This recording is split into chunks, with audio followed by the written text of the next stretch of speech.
Video ste si pravdepodobne pozreli preto, lebo chcete zistiť, či Bladder Health skutočne stojí za to, alebo či ide len o ďalší doplnok stravy s prehnanými tvrdeniami. Aj ja som si kládol túto otázku a preto som sa rozhodol analyzovať všetky informácie od výrobcu, skôr než som si vytvoril vlastný názor.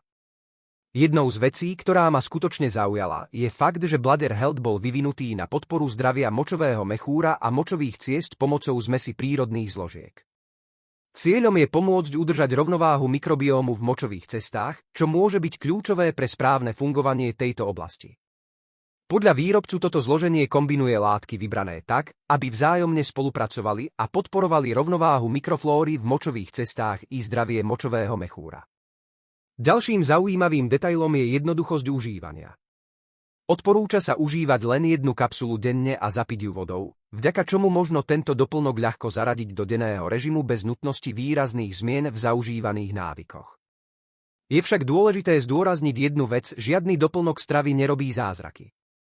Sám výrobca uvádza, že výsledky sa môžu u jednotlivcov líšiť, keďže skúsenosť každého zákazníka ovplyvňujú faktory ako individuálna fyziológia, strava, životný štýl či pravidelnosť užívania. Teraz sa s vami chcem podeliť o varovanie, ktoré vám môže ušetriť množstvo starostí. Keďže sa Bladder Health stal pomerne populárnym, začali sa objavovať stránky a reklamy, ktoré s výrobcom nemajú nič spoločné.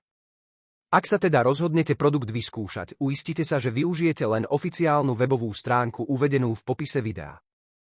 Získate tak originálny produkt a prístup k oficiálnym ponukám i záruke. Ak ste pred kúpou hľadali informácie, verím, že toto video vám objasnilo tie najdôležitejšie body.